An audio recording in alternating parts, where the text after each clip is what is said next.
What happens when the galaxy's most advanced civilizations face extinction, and their only hope comes from a species they once dismissed as primitive savages? For 3,000 years, the Galactic Council ruled with absolute authority. Their fleets of energy-based warships patrolled star systems, their technology seemed unstoppable, and their arrogance was legendary. Humans? They were the latest species to crawl out of their gravity well, barely worth acknowledging, certainly not worth inviting to the Council. But, when an unstoppable enemy emerges from the void between galaxies, when energy shields fail and plasma weapons prove useless, when entire star systems fall in mere hours, suddenly, those primitive humans and their crude kinetic weapons don't seem so laughable anymore. Sometimes, the old ways are the best ways. Sometimes, brute force trumps elegant technology. And, sometimes, the galaxy's salvation comes not from the most advanced civilization, but from the most stubborn one. The distress signal that changed everything, send us help, we're being wiped out. Humanity's response would shake the foundations of galactic civilization forever.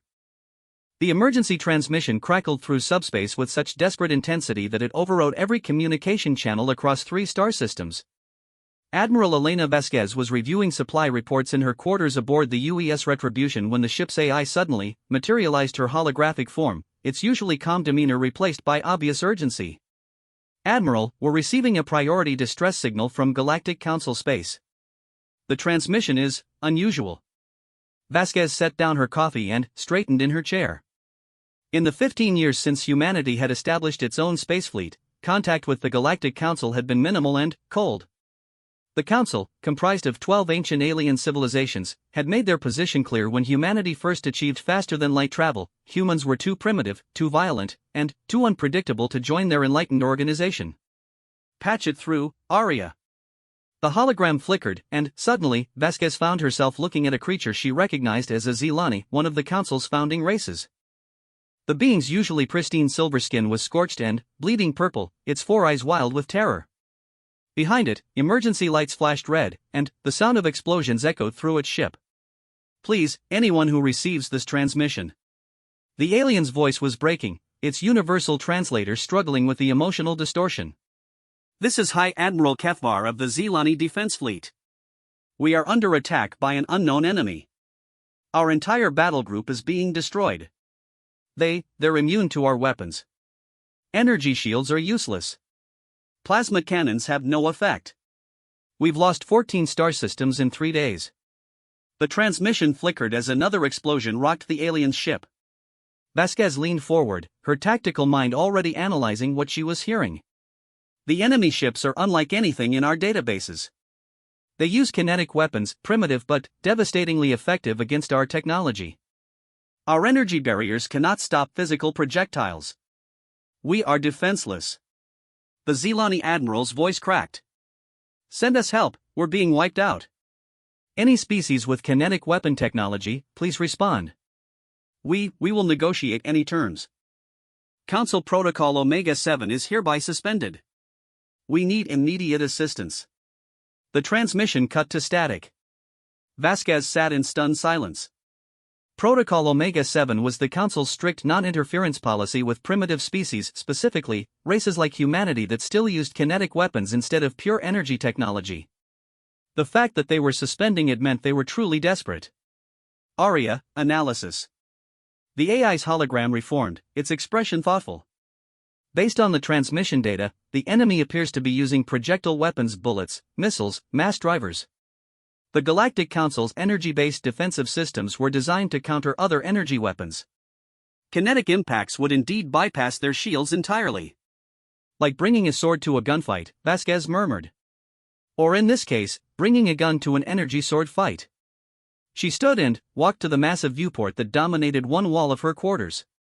Outside, the stars of the Terran defense perimeter stretched into infinity. When humanity had been rejected by the Council 20 years ago, they'd been hurt, angry, and determined to prove themselves. They'd built their own alliance with other primitive species, the rock-like Gorvani who specialized in mining and heavy industry, the insectoid Chithari with their incredible manufacturing capabilities, and the aquatic pelagics whose underwater cities produced the galaxy's most advanced submarines. Together, they'd formed the Kinetic Alliance, a coalition of species that the Council considered technologically inferior. Their weapons were crude by galactic standards: railguns instead of plasma cannons, explosive missiles instead of energy torpedoes, thick armor plating instead of energy shields. But they worked, they were reliable, and they could be mass-produced quickly. Arya, get me Admiral Chen and Admiral Kozlov on emergency conference.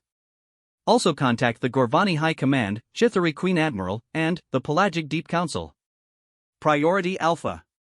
Understood, Admiral. Establishing connections now. Within minutes, the holographic forms of her fellow human admirals appeared in her quarters, along with the translated images of the Alliance's other leadership. Admiral Chen, a compact woman with graying hair and sharp eyes, spoke first.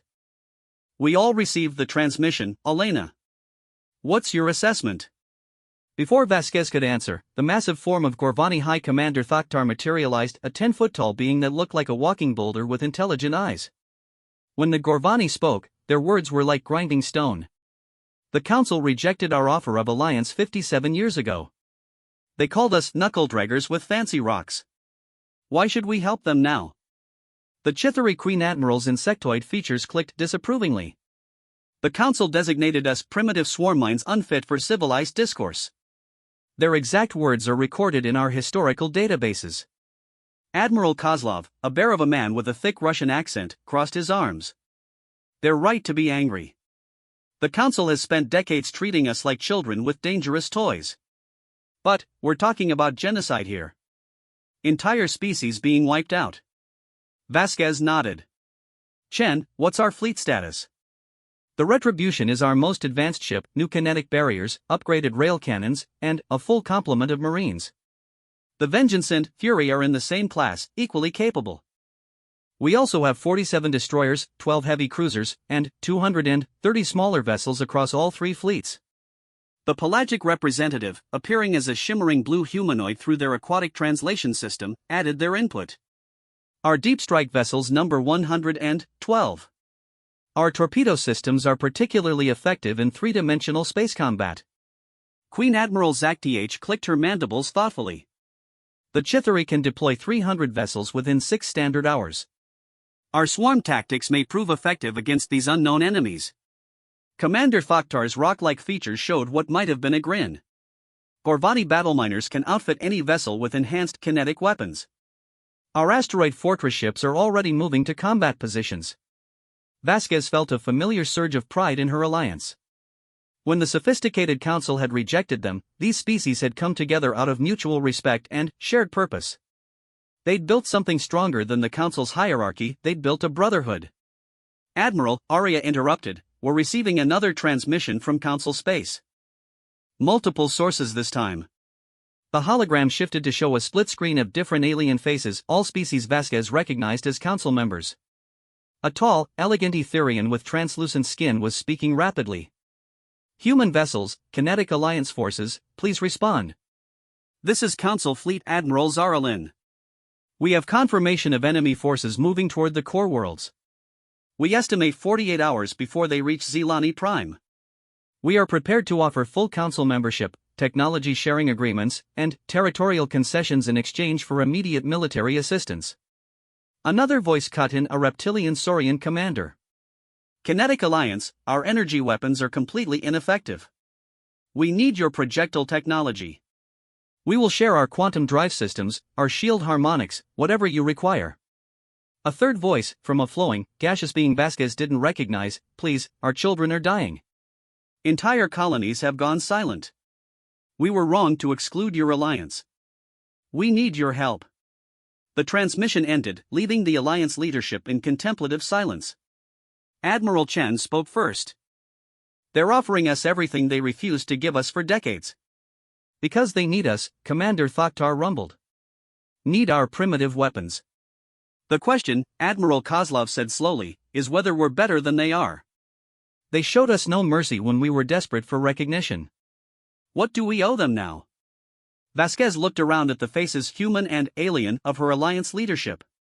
These were people who had been rejected, dismissed, and insulted by the Council's arrogance. They had every right to refuse. But that wasn't who they were. We're not doing this for the Council, she said finally. We're doing it because innocent people are dying. Because entire species face extinction. Because when someone needs help, you help them even if they've wronged you. Queen Admiral Zaktiach's mandibles clicked in. What Vasquez had learned was approval. Spoken like a true warrior philosopher. The Chithari concur. As do the Pelagics, the blue representative agreed. Commander Thoktar's rocky features shifted into what might have been a smile. The Gorvani have always respected strength over politics. These enemies threaten all life. We will fight. Admiral Chen nodded. Humanity votes to respond. Vasquez felt the weight of command settle on her shoulders. Arya, open a channel to Council space. All frequencies. The AI complied, and Vasquez found herself looking at multiple alien faces filled with desperate hope. Council leadership, this is Admiral Elena Vasquez of the Kinetic Alliance. We have received your distress calls and your offers. She paused, letting the word hang in the space between them. We want you to understand something clearly. We're not coming to save you because of what you're offering us. We're coming because it's the right thing to do. The relief on the alien faces was palpable, but Vasquez wasn't finished.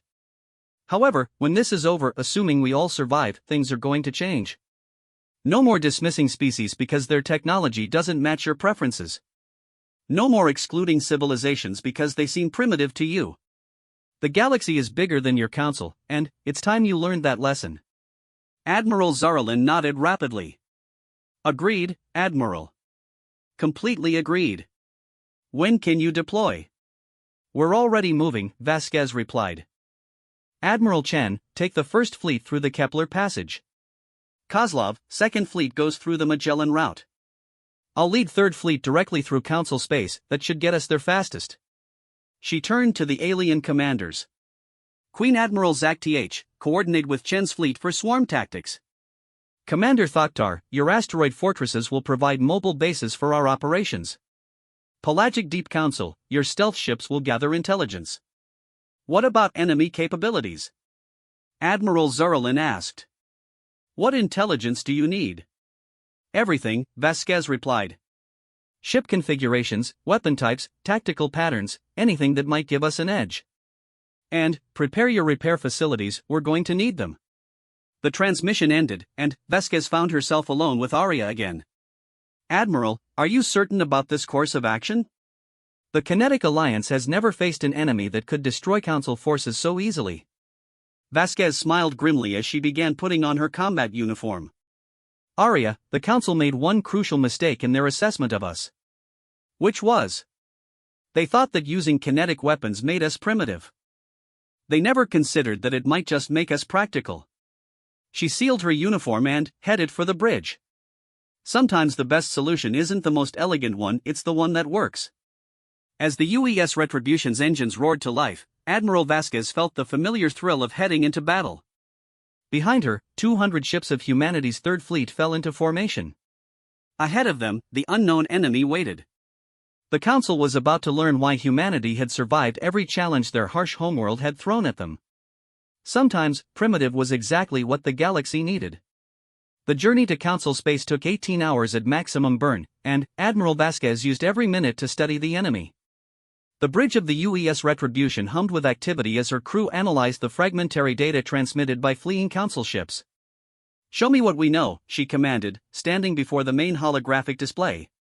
Lieutenant Commander Jackson, her intelligence officer, manipulated the controls, and a three-dimensional battlefield materialized in the air. Based on sensor logs from 17 different Council vessels, we can confirm the enemy uses purely kinetic weapons. But, Admiral. He paused, his expression troubled.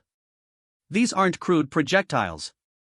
They're sophisticated kinetic systems that make our railguns look like slingshots. The display zoomed in on a sleek, predatory shape unlike anything in galactic databases. The enemy vessels were long and angular, painted matte black with red markings that pulse like veins. They moved with deadly grace, and their weapons were terrifyingly effective. They call themselves the Devourers, Jackson continued. At least, that's the closest translation our linguists can manage. Their ships use some form of mass driver technology, but the projectiles they fire. He shook his head. They're moving at significant fractions of light speed. The kinetic energy alone is devastating, but they also appear to be using some form of exotic matter that destabilizes energy fields. Captain Morrison, Vasquez's second-in-command, leaned forward. So they're specifically designed to counter energy-based defenses? It appears so. Their weapons cut through Council energy shields like they're not even there. And their own defenses. Jackson pulled up another display. They use overlapping layers of physical armor, some kind of metamaterial that disperses kinetic impacts. Council energy weapons barely scratch them. Vasquez studied the data, her tactical mind working. What about numbers? That's where it gets concerning. The Devourers seem to have an unlimited supply of ships. Every time a Council fleet destroys one, 3 more appear. They're either incredibly numerous, or they have manufacturing capabilities that dwarf anything we've seen. Or both, Vasquez muttered. She turned to her communications officer.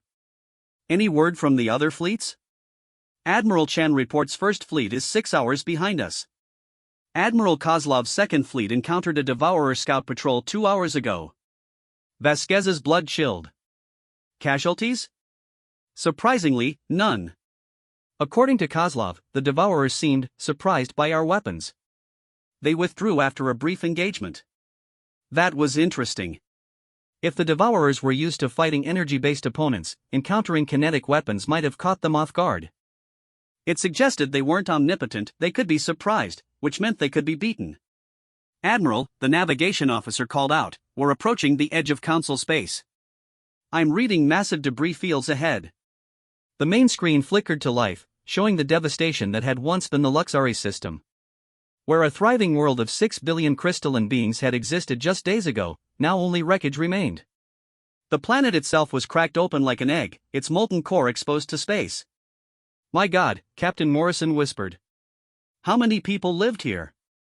Vasquez asked quietly. 6.3 billion Luxari, Jackson reported, his voice hollow. One of the Council's oldest civilizations. They were known for their art and philosophy.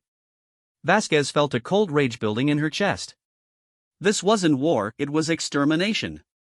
The Devourers weren't trying to conquer, they were trying to erase. Admiral, I'm detecting ships approaching, the sensor officer announced.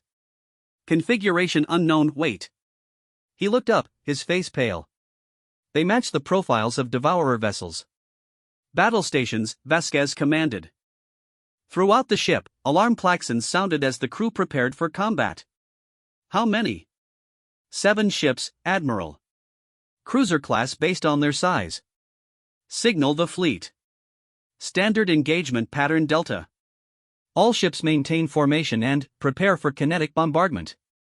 The enemy ships emerged from behind the shattered remains of Luxari Prime like sharks sensing blood. They were even more imposing in person, sleek predators designed for one purpose, killing. Their hulls seemed to absorb light, making them difficult to target precisely.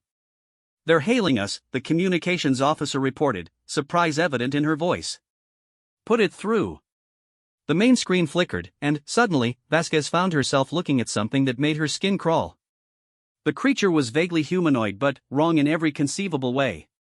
Its skin was black and seemed to shift like liquid shadow. Where its eyes should have been were pulsing red orbs, and, when it spoke, its voice was like grinding metal.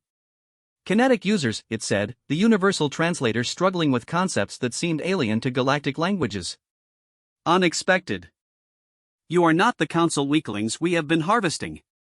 Vasquez kept her expression neutral despite her revulsion. This is Admiral Elena Vasquez of the Kinetic Alliance. You are in violation of every galactic treaty regarding civilian populations. Withdraw immediately or face the consequences. The creature's mouth, if it could be called that, twisted into something resembling a smile. Treaties? Consequences? It made a sound that might have been laughter. You used the words of the Council weaklings. We do not recognize such limitations. Then, you recognize only force, Vasquez replied. Something we're prepared to provide. Your vessels are small. Your numbers few. We have consumed the technologies of 1,000 civilizations. What can your primitive kinetic throwers do against the might of the Devourers? Vasquez smiled coldly. Let me show you. She cut the transmission and turned to her weapons officer. Target their lead ship.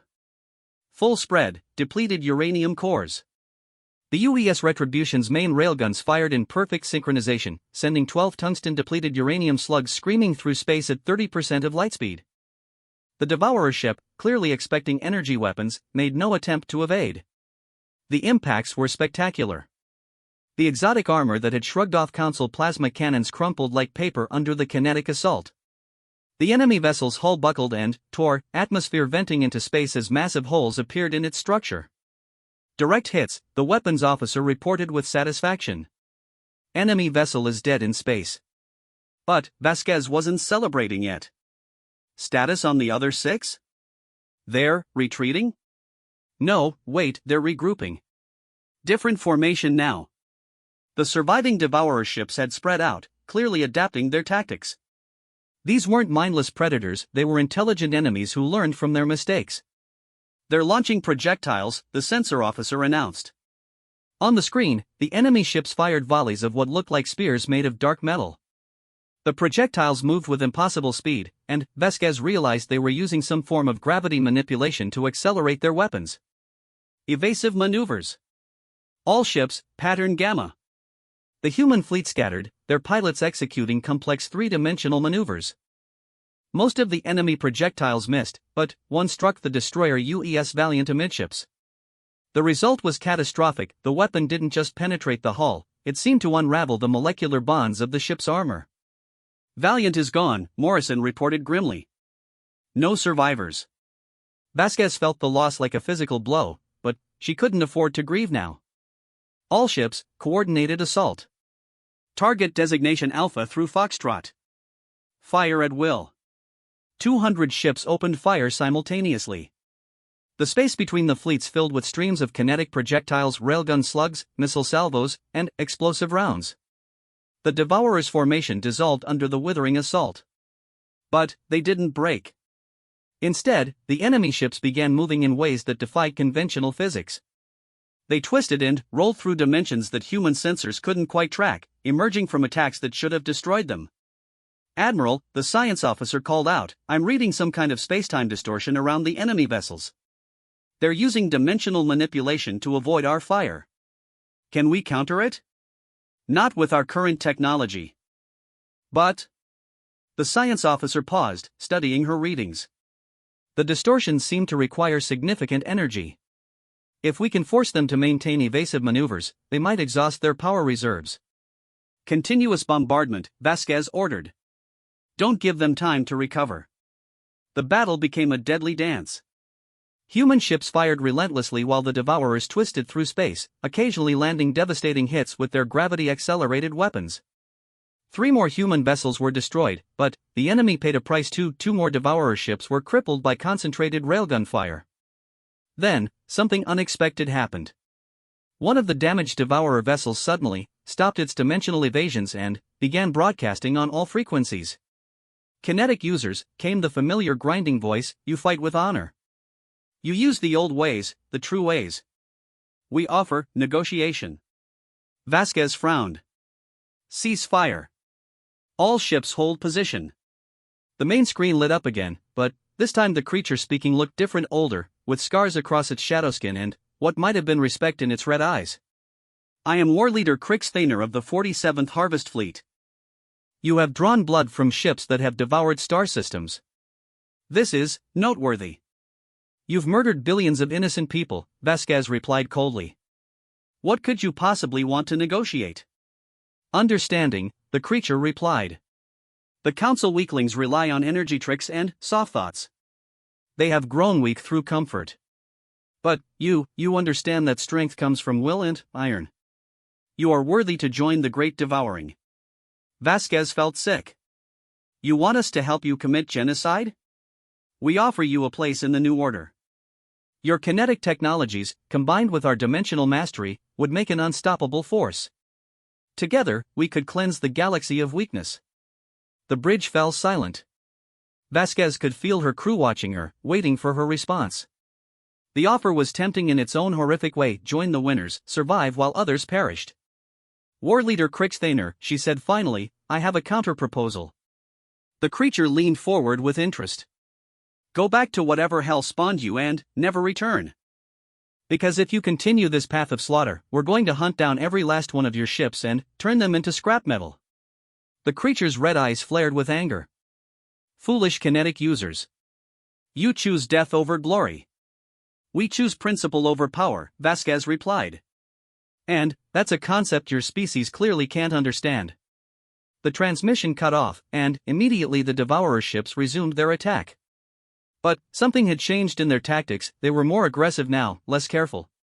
The rejection had stung their pride. All ships, exploit their anger, Vasquez commanded.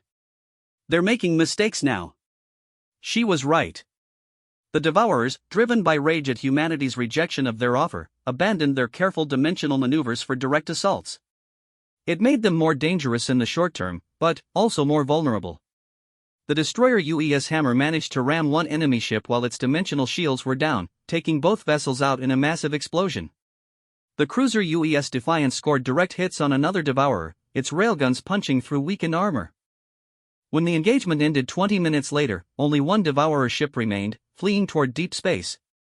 The human fleet had lost 5 vessels and suffered damage to a dozen more, but they had proven something important. The Devourers could be beaten. Admiral, the communications officer announced, were receiving transmissions from Council space. Multiple sources. Put them through. The screen filled with alien faces, all showing various degrees of amazement and hope. Admiral Vasquez, came the voice of High Admiral Kethvar, the Zelani who had sent the original distress call. Our sensors detected the engagement. You actually defeated them? We bloodied their nose, Vasquez replied. But this is just the beginning. How many more Devourer fleets are there? Intelligence estimates at least 200 harvest fleets of varying sizes, Admiral Zarelin reported. They've been systematically destroying our outer colonies and working their way toward the core worlds. 200 fleets, Captain Morrison whispered. Each one probably larger than what we just faced. Vasquez felt the magnitude of the challenge settling on her shoulders. The Kinetic Alliance had perhaps 1,500 ships total, counting every vessel from fighter to battleship. The enemy had thousands, possibly tens of thousands. But they had something the Devourers didn't expect, the willingness to fight for something greater than themselves. Admiral, the sensor officer called out, I'm detecting incoming ships.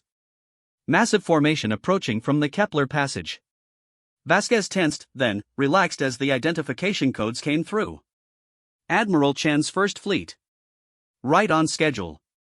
As the 200 ships of First Fleet dropped out of hyperspace, Vasquez felt a surge of confidence. The cavalry had arrived. Admiral Chen, welcome to the party. I hope you brought ammunition. Chen's grinning face appeared on screen. Enough to level a moon, Elena. What's the situation? We've engaged the enemy and won our first battle. They're tough, they're smart, and they adapt quickly. But they can be killed. Good to hear. The Chithari Queen Admiral is 3 hours behind us with her swarm fleets, and Commander Thoktar's asteroid fortresses are already moving into position around the core worlds. Vasquez nodded. The Alliance was mobilizing its full strength. Against any normal enemy, it would be overwhelming force. Against the Devourers, it might just be enough. All ships, proceed to Zelani space. We're going to make our stand there. She turned to the communications officer. Open a channel to all Alliance forces. When the connection was established, she looked directly into the camera, knowing her words would reach every ship in the fleet. This is Admiral Vasquez. In the next few days, we're going to face the greatest threat our galaxy has ever known. The enemy wants us to join them in their campaign of extinction. They believe that strength comes from destroying the weak. She paused, looking around at the faces of her bridge crew, men and women who had volunteered to fight for species that had rejected them for decades. They're wrong. True strength comes from protecting those who cannot protect themselves. From standing up for what's right even when it's not easy. From refusing to abandon our principles no matter how tempting the alternative. The faces looking back at her showed determination, fear, and courage in equal measure. The Council called us primitive. The Devourers think we're foolish.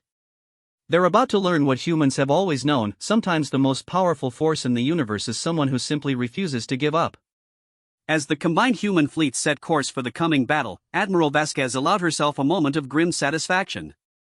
The first engagement was over, and they had survived. Now the real war could begin. Zilani Prime hung before them like a wounded jewel, its silver city scarred by enemy bombardment but still intact. Admiral Vasquez stood in the war room aboard the UES Retribution, surrounded by holographic displays showing the defensive preparations that had consumed the past 36 hours. "Status report," she commanded. Commander Morrison gestured to the tactical display. "Admiral Chan's First Fleet has established defensive positions around the planet's 3 moons. Admiral Kozlov's Second Fleet is forming a secondary perimeter at the edge of the system. The Chithari swarm fleets have created a sensor network throughout the outer system nothing can approach without our knowledge. What about the Council forces? That's complicated." Morrison's expression was troubled. "They want to help, but their energy-based weapons are useless against Devourer armor. High Admiral Kefvar has been trying to retrofit his ships with kinetic weapons, but the process is slow." Lieutenant Commander Jackson stepped forward. "Admiral, we've received intelligence from Council survivors about Devourer tactics. It's not encouraging." The display shifted to show a star map with red zones marking enemy conquests. The pattern was methodical and terrifying, entire sectors swept clean of life and perfectly organized campaigns. "They don't just destroy military targets," Jackson continued. "The Devourers systematically eliminate all life on every world they encounter. Orbital bombardment, atmospheric poisoning, even sending ground forces to hunt down survivors in bunkers. Nothing is allowed to survive." "Why?" Vasquez asked. "What's the strategic purpose of total extermination? As near as we can determine, they literally consume life force. Our xenobiologists think the Devourers are some form of energy vampire, they need to absorb the life essence of other species to survive." Captain Rodriguez, the fleet's chief engineer, looked up from her analysis console. "Admiral, I've been studying the wreckage from our first engagement. The Devourer ships use a form of biomechanical technology. Their hulls aren't just armor, they're alive." The revelation sent a chill through the room. Fighting machines was one thing. Fighting living ships that fed on death was something else entirely. "How does that change our tactical approach?" Vasquez asked. "It means they can repair themselves given time and resources," Rodriguez explained. "But it also means they have biological vulnerabilities. I've been working with the pelagic deep science teams, and we think we can develop specific countermeasures. Such as bioelectric disruption weapons. The pelagics use them for underwater predator control. If we can scale up the technology." "Do it," Vasquez ordered. "Whatever you need, you have it."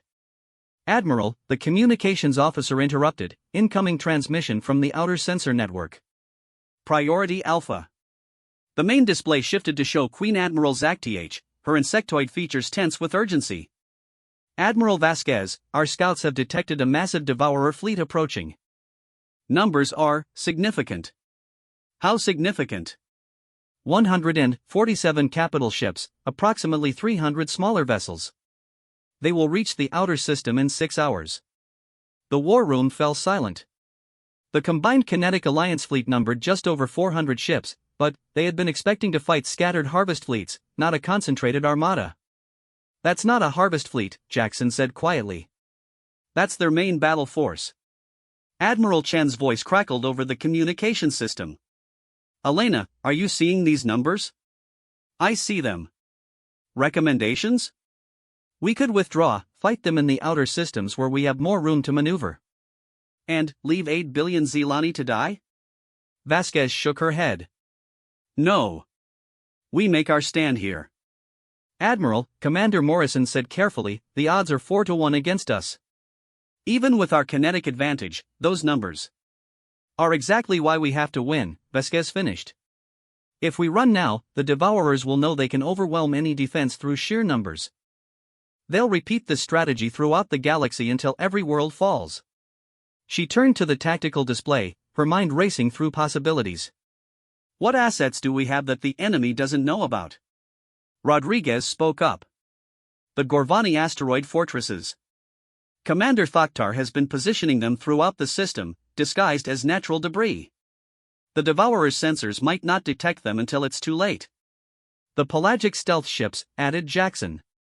They're practically invisible to conventional sensors. We could use them for targeted strikes against command vessels. And the Council fleets? Morrison asked. Vasquez was quiet for a moment, then smiled grimly. Actually, they might be exactly what we need. Not for their weapons, for their shields. Admiral? The Devourers have been fighting energy-based defenses for so long, they've designed their weapons specifically to counter energy shields. But, what if we use those shields differently? She gestured to the tactical display, manipulating the hologram to show her idea.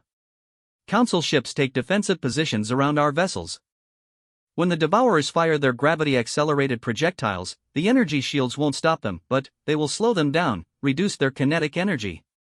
Morrison's eyes widened. And our kinetic barriers can handle the reduced energy impacts. Exactly. We turn the Council's useless energy shields into the first layer of a composite defense system. The communications officer spoke up. Admiral, High Admiral Kefvar is requesting immediate conference. Put him through. The elegant Zelani appeared on screen, his four eyes bright with desperate hope. Admiral Vasquez, our long-range sensors confirmed the approaching fleet. We have something to offer. I'm listening.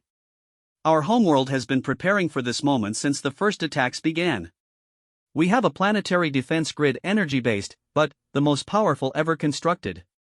If your fleet can draw the Devourers into close orbit, you can hit them with everything you have, Vasquez finished. Brilliant. Even if your weapons can't penetrate their armor, the energy discharge might disrupt their dimensional manipulation systems. Precisely. But, Admiral. Kefvar's expression grew grave. Using the planetary grid will leave our cities defenseless. If your plan fails, we will have no protection against orbital bombardment. Vasquez felt the weight of 8 billion lives settling on her shoulders. One wrong decision, and an entire species would be extinct. High Admiral, are your people willing to take that risk? Our people have voted. We would rather die fighting than live as prey. The defense grid will be ready. The transmission ended, leaving Vasquez alone with the magnitude of the coming battle. 400 Alliance ships against nearly 500 Devourer vessels, with the fate of not just Zelani Prime but, potentially the entire galaxy hanging in the balance. Admiral, Queen Admiral Zakth's voice came through the communications system, our swarm tactics are optimized for this engagement. The Chithari fleet will create maximum confusion among enemy formations. Acknowledged. What's your assessment of their command structure? Hierarchical but adaptive. Destroy the command ships, and the others will lose coordination temporarily. But they will reorganize quickly. Commander Thoktar's grinding voice joined the conversation. Orvani fortress ships are in position. We will provide supporting fire and serve as mobile repair bases for damaged Alliance vessels. And the pelagics? The blue shimmering representative of the aquatic species responded calmly. Our stealth forces have identified 17 high-value targets in the approaching fleet. We await your order to begin infiltration attacks. Vasquez looked around the war room at her officers' human faces showing determination mixed with the natural fear that came before any major battle. These people had volunteered to fight for species that had rejected them, to protect worlds they had never seen, for principles that couldn't be measured in credits or territory. All ships, this is Admiral Vasquez. In 4 hours, we face the largest enemy fleet ever assembled. They outnumber us, they have weapons designed to kill everything they encounter, and they believe we're primitive fools who will break and run at the first sign of real opposition. She paused, looking directly into the camera that would transmit her words to every ship in the fleet. They're about to learn why that's a mistake. For the past 20 years, we've been building something the galaxy has never seen, an alliance based on mutual respect rather than domination, cooperation rather than hierarchy, and the simple principle that every species deserves the right to exist. The tactical display showed the approaching red dots of the Devourer fleet, moving inexorably towards Zelani Prime. Today, we don't just fight for the Zelani. We fight for the idea that strength comes from protecting others, not consuming them. We fight for the belief that diversity makes us stronger, not weaker. We fight for the future of every species in this galaxy. She could see the determination building on the faces around her, the fear being replaced by resolve. The Devourers think they understand us because they've seen our kinetic weapons. They don't realize that our greatest weapon isn't our technology, it's our refusal to abandon our principles no matter how impossible the odds. Admiral Chen's voice came through the fleet communications. Elena, the entire First Fleet is ready. We'll follow you into hell if necessary.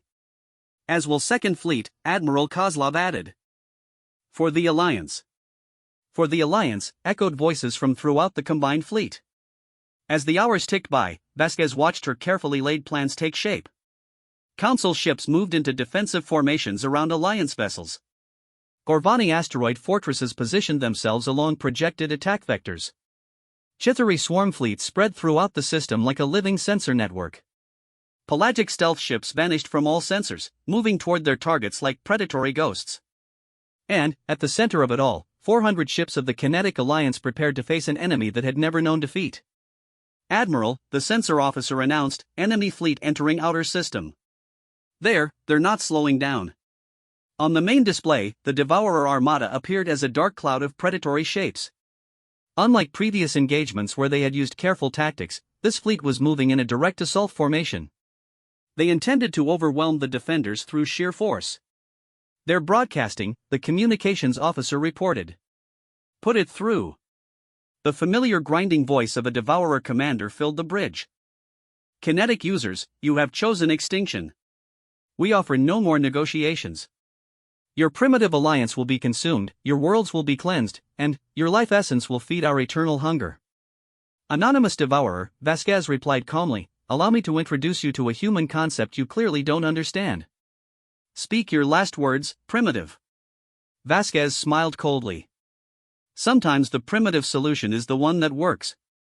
She cut the transmission and turned to her weapons officer. All ships, implement Plan Omega. Let's show these monsters what happens when you threaten our friends.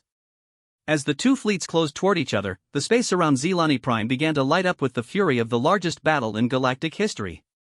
The real test of the Kinetic Alliance was about to begin. The battle began with silence. Admiral Vasquez watched the tactical display as nearly 500 Devourer ships swept into the Zelani system like a plague of mechanical locusts. Their formation was perfect, a three-dimensional spearhead designed to pierce through any defense and strike directly at the planet below. Range to targets, she asked quietly. 2 million kilometers and, closing, reported the weapons officer. Optimal firing range in 90 seconds. Admiral, Commander Morrison said, they're not deploying any screening forces. They're coming straight at us. Vasquez nodded. The enemy's arrogance would be their first mistake. The Devourers had grown so accustomed to overwhelming weaker opponents that they had forgotten the value of caution. All ships, hold position. Let them come to us. Throughout the system, the Kinetic Alliance fleet waited in carefully prepared positions. Council ships with their gleaming energy shields formed the outer layer, while human, Chithari, and Gorvani vessels held the inner defensive sphere around Zelani Prime. Admiral, the communications officer announced, Queen Admiral Zakth reports her swarm fleets are in position. Pelagic stealth forces?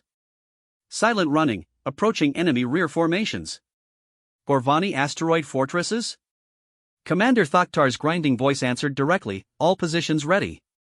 The enemy flies toward mountains that will fall upon them. On the main display, the Devourer fleet continued its relentless advance. At this distance, individual ships were barely visible, but their massed formation created a dark stain against the stars that seemed to swallow light itself. 30 seconds to optimal range, the weapons officer reported. Vasquez felt the familiar calm that always came before battle.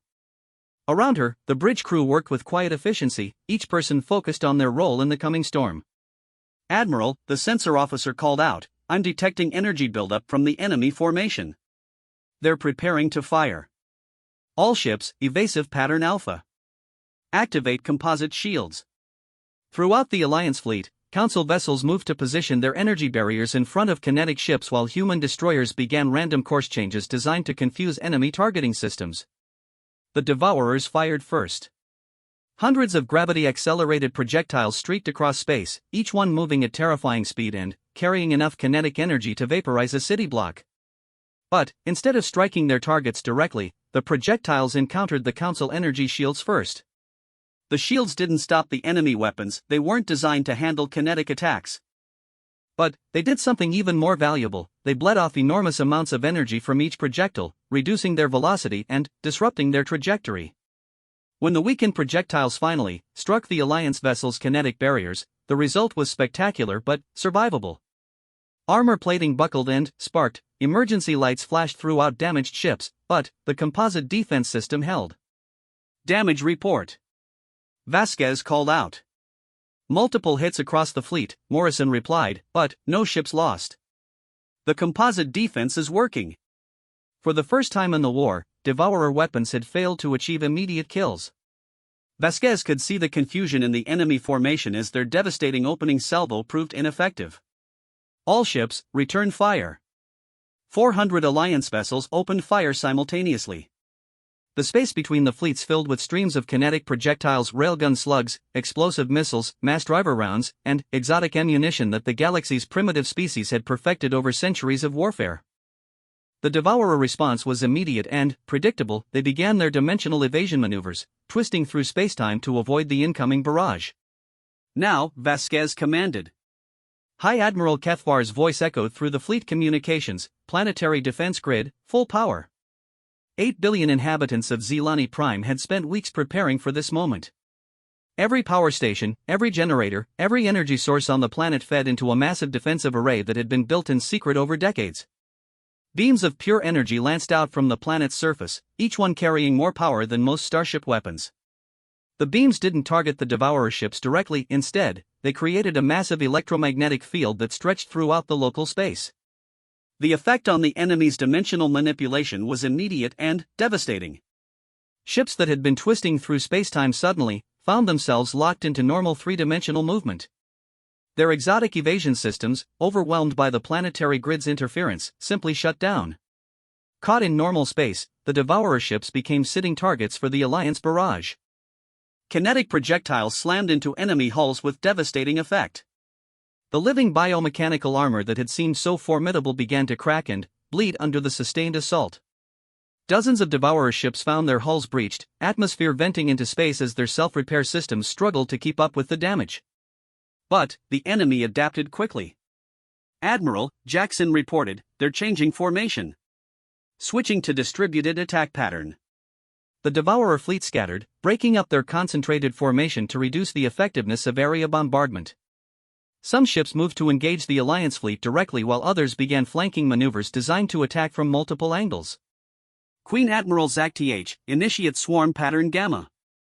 Acknowledged. The Chithari swarm is engaging. Suddenly, the space around the Devourer fleet filled with hundreds of smaller ships moving in coordinated patterns that seemed to defy logic. Chithari vessels darted between enemy formations like angry insects, their weapons firing in perfect synchronization to overwhelm enemy defenses. The psychological effect was immediate. Devourer ships, accustomed to fighting organized fleets with predictable tactics, found themselves surrounded by chaos. Every time they focused fire on one group of Chithari vessels, 3 more groups appeared from different vectors. Pelagic stealth forces, you are cleared to engage priority targets. Throughout the enemy formation, invisible ships suddenly materialized next to Devourer command vessels. The pelagic stealth ships, virtually undetectable until they fired, launched close-range torpedo attacks against enemy flagships. The results were spectacular. 3 Devourer command ships exploded within seconds as pelagic torpedoes found vulnerable spots in their biomechanical armor. The loss of command coordination sent ripples of confusion through enemy formations. But the Devourers were learning. "Admiral," the sensor officer announced, "enemy ships are adapting their tactics. They're using some kind of sensor enhancement to detect the pelagic vessels." On the display, Vasquez watched as Devourer ships began targeting previously invisible pelagic vessels with uncanny accuracy. 2 stealth ships exploded under concentrated fire before they could escape. "All pelagic forces, withdraw to safe distance," Vasquez ordered. She hated giving up the advantage, but losing the stealth ships to discovered tactics would be catastrophic. The battle entered a new phase as both sides adapted to each other's capabilities. Devourer ships began using their superior numbers to create complex attack patterns while Alliance forces relied on coordination and defensive positioning to minimize losses. Orvani asteroid fortresses, time to unveil the surprise. Commander Thoktar's response was filled with grim satisfaction. "With pleasure, Admiral." Throughout the system, what had appeared to be harmless asteroids suddenly revealed themselves as massive weapons platforms. Gorvani Engineering had hollowed out dozens of space rocks and filled them with the most powerful kinetic weapons their civilization could produce. Mass drivers the size of city blocks opened fire on devourer formations. The projectiles they launched weren't sophisticated, simple chunks of dense metal accelerated to tremendous velocities, but their size and speed made them devastating anti-ship weapons. A Devourer heavy cruiser, caught by surprise by one of the asteroid fortresses, simply disintegrated under a direct hit from a building-sized tungsten slug. Enemy casualties mounting, Morrison reported. We've destroyed 43 confirmed enemy vessels and damaged dozens more. And our losses? 16 ships destroyed, 38 with significant damage. The medical ships are coordinating rescue operations. Vasquez felt each loss like a physical blow, but the mathematics of the engagement were in their favor. The Alliance was achieving a better than 2-to-1 kill ratio against supposedly superior enemies. Then, the Devourers revealed their own adaptation. Admiral, the sensor officer announced with alarm, enemy ships are merging? On the tactical display, damaged Devourer vessels began moving toward their undamaged counterparts. When they made contact, the biomechanical hulls seemed to flow together, creating larger, more heavily armored ships. They're cannibalizing damaged vessels to strengthen the survivors, Jackson observed. The living ships can literally consume each other to repair battle damage. The mathematical advantage began to shift. Where the Alliance had been fighting nearly 500 smaller ships, they now faced fewer but much more powerful enemies. The merged vessels were not only larger but seemed to possess enhanced weapons and defensive systems. All ships, priority targeting on merged vessels, Vasquez commanded. Don't let them complete the consolidation process. But it was too late. The Devourer fleet had reduced its numbers by half, but the surviving ships were now massive biomechanical monsters bristling with weapons. Each merged vessel was easily a match for multiple Alliance ships. Admiral Chen's voice came through the communications, they're breaking through our outer perimeter. I'm reading enemy ships moving toward planetary orbit. Vasquez watched the tactical display with growing concern. Despite their casualties, the Devourers were achieving their primary objective, reaching Zelani Prime. If enemy ships entered orbit, they could begin the orbital bombardment that had destroyed so many other worlds. Hi Admiral Kefvar, status on the planetary defense grid? Power reserves at 60%, came the reply. We can maintain the electromagnetic interference for perhaps another hour. An hour. In a battle this intense, that might as well be an eternity. All ships, fall back to close planetary defense. We make our final stand in orbit. As the Alliance fleet pulled back toward Zelani Prime, Vasquez realized that despite their tactical successes, they were still losing the strategic battle. The Devourers had too many ships, too much adaptability, and too much experience in this kind of warfare. But humanity had one advantage the enemy couldn't counter, the absolute refusal to surrender. Admiral, Commander Morrison said quietly, what's our contingency if we can't stop them here? Vasquez looked at the display showing 8 billion Zelani depending on their protection. There is no contingency, Commander. We win, or we die trying. As the merged Devourer ships closed in for the final assault on Zelani Prime, Admiral Vasquez began to implement the most desperate gambit of her military career. Sometimes, when all else failed, the only option left was to be more primitive than anyone expected. Admiral Vasquez stood on the bridge of the UES Retribution, watching as 17 merged Devourer ships closed in on Zelani Prime like mechanical angels of death. Each vessel was now the size of a small moon, bristling with weapons that had consumed the life force of countless civilizations. Admiral, Commander Morrison said urgently, they're beginning orbital bombardment of the northern continent. The main screen showed beams of dark energy lancing down from the Devourer ships, turning Zelani cities into molten craters. 8 billion lives hung in the balance, and the Alliance fleet was running out of time, ammunition, and options. How many ships do we have left in fighting condition? Vasquez asked. 143, but most have suffered significant damage, Morrison replied. We've lost over 60% of our combat effectiveness. Captain Rodriguez approached from the engineering station, her face grim but determined. Admiral, I've been analyzing the biomechanical composition of the merged vessels. I think I've found something. Tell me. They're not just living ships, they're a collective organism. When they merge, they create a shared nervous system. That makes them incredibly powerful, but it also creates a vulnerability. Vasquez leaned forward. What kind of vulnerability? Remember the bioelectric weapons we developed for the pelagics? I've been working with their science teams to scale up the technology. If we can deliver a massive bioelectric pulse directly into one of those merged vessels, the shock would travel through their shared nervous system, Vasquez finished, understanding immediately. It would affect all the merged ships simultaneously. Exactly. But there's a problem: we'd need to get close enough to establish direct physical contact. And the delivery system would have to be large enough to generate the necessary bioelectric field. Vasquez looked at the tactical display, her mind racing through possibilities. Physical contact meant ramming attacks, and ramming a ship the size of a moon was essentially suicide. Unless. Commander Thoktar, she called through the communications system.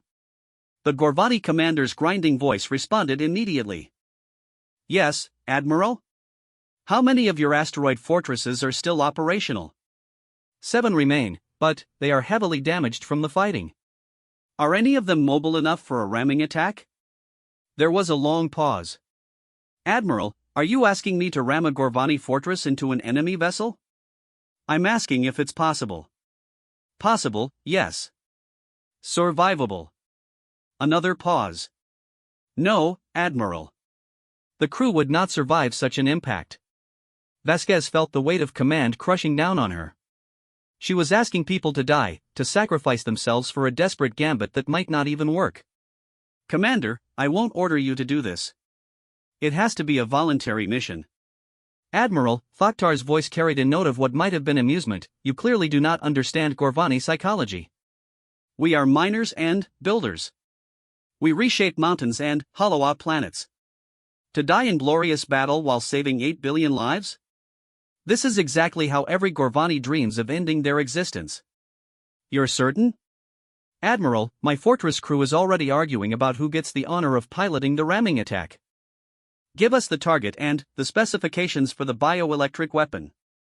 Vasquez felt a surge of pride in her alliance partners. These weren't humans, but they understood honor and sacrifice as clearly as any human warrior.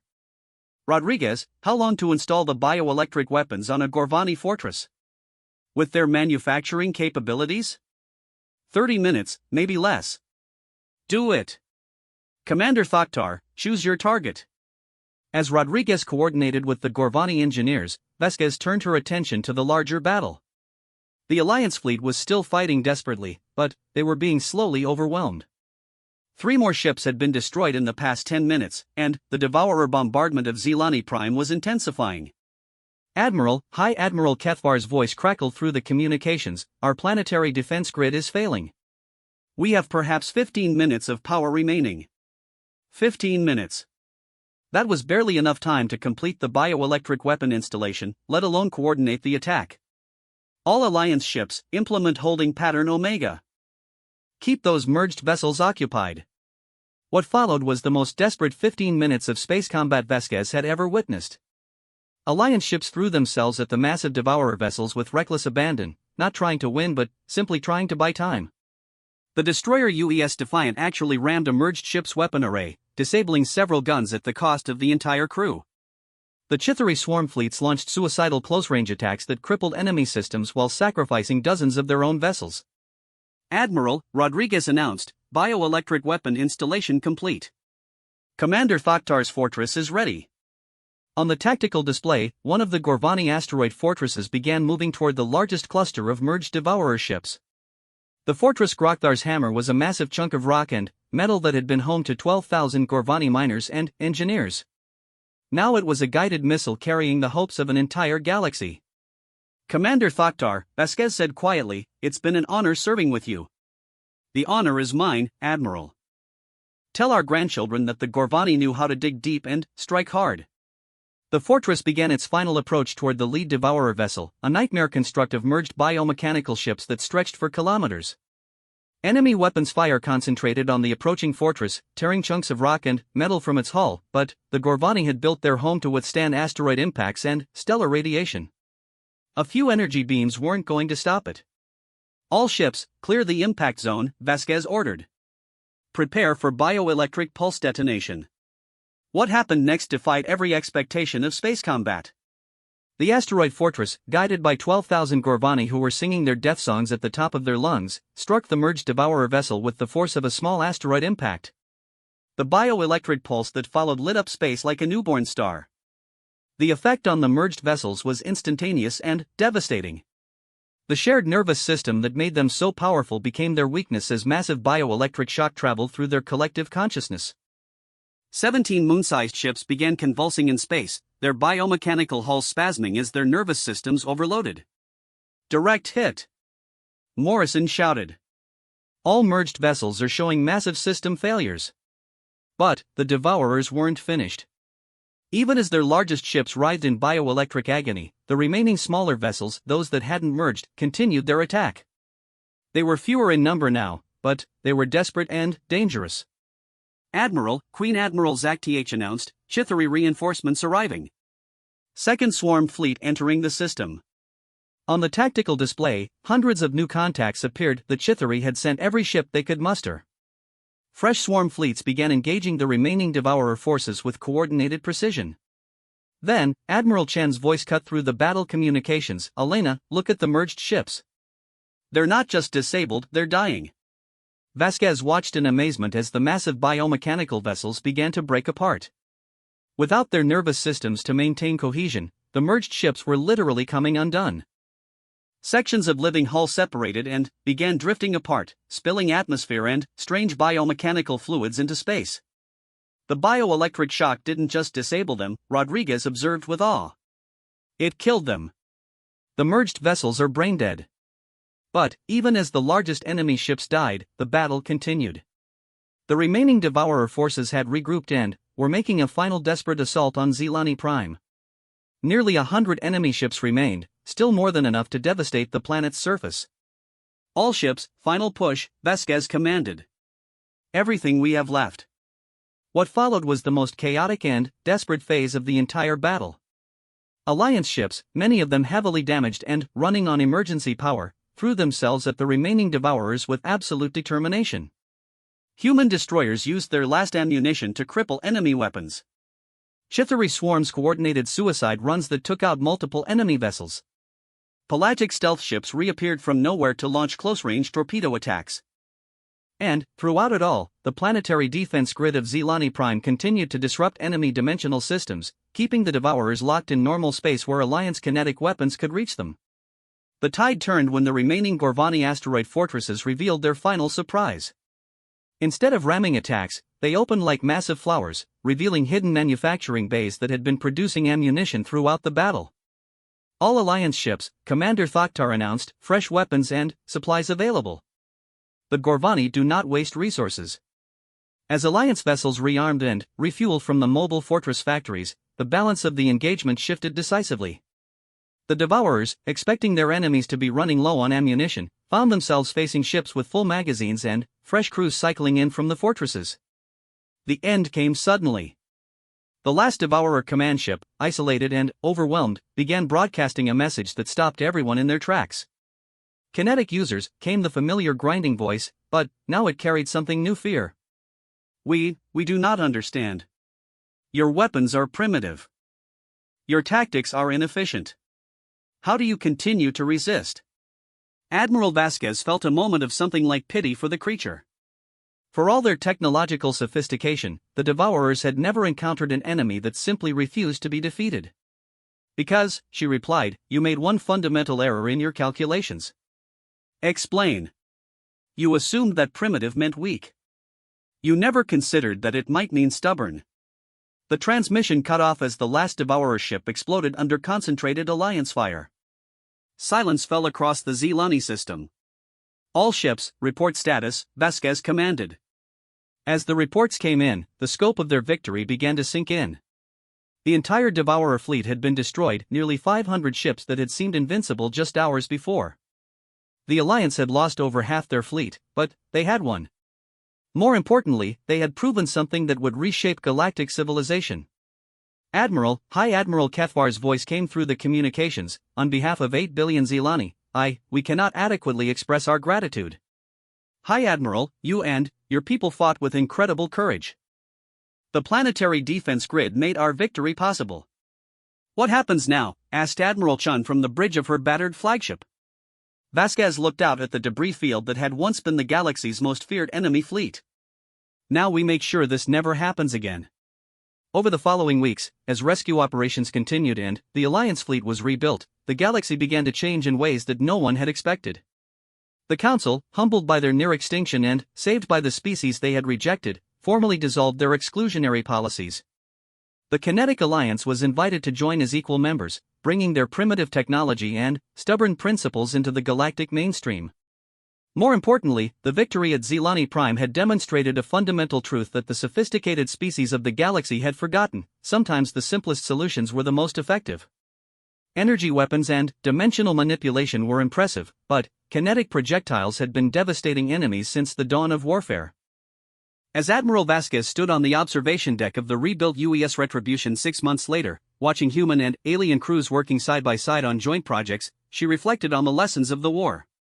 The Devourers had been destroyed not by superior technology or advanced tactics, but by the simple refusal of people to abandon their principles. When faced with extinction, the Alliance had chosen to protect others rather than themselves, to fight together rather than flee separately, and to trust in the fundamental belief that every species deserved the right to exist. Those weren't primitive values, they were timeless ones.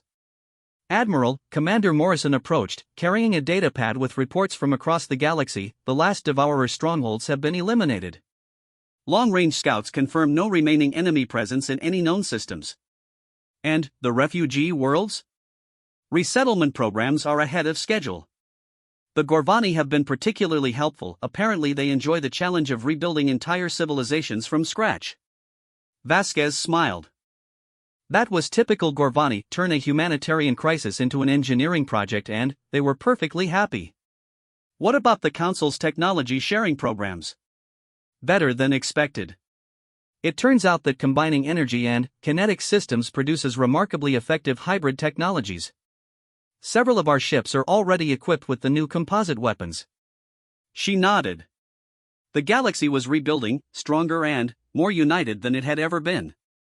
The forced cooperation of the war had revealed how much the different species could accomplish when they worked together instead of maintaining artificial hierarchies. Admiral, Morrison said quietly, there's been a development you should know about. Our deep space monitoring stations have detected signals from outside the galaxy. They appear to be similar to Devourer communications. Vasquez felt a chill run down her spine. Are you saying there are more of them? It's possible. The Devourers who invaded our galaxy might have been just one faction of a much larger civilization. She turned to look out at the stars, knowing that somewhere in the vast darkness between galaxies, other threats might be stirring. But, for the first time in her career, that prospect didn't fill her with dread. Commander, if more Devourers come calling, they're going to find a very different galaxy than the one their predecessors invaded. How so, Admiral? Vasquez smiled grimly as she watched a joint patrol of human, Chithari, and Zelani ships heading out on routine patrol. Each ship carried hybrid weapons that combined the best of energy and kinetic technology. Each crew had been trained in Alliance combat doctrines that emphasized cooperation and adaptability over hierarchy and rigid tactics. They're going to find a galaxy that learned the most important lesson humanity ever taught: sometimes the primitive solution is exactly the right one. As the patrol disappeared into hyperspace, Admiral Vasquez felt confident that whatever came next, the galaxy would be ready. The Kinetic Alliance had grown into something larger than any of its founders had imagined: a true galactic community based on mutual respect and shared strength.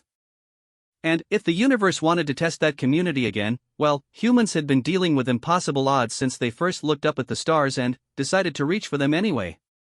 Some things never changed, and sometimes that was exactly what the galaxy needed.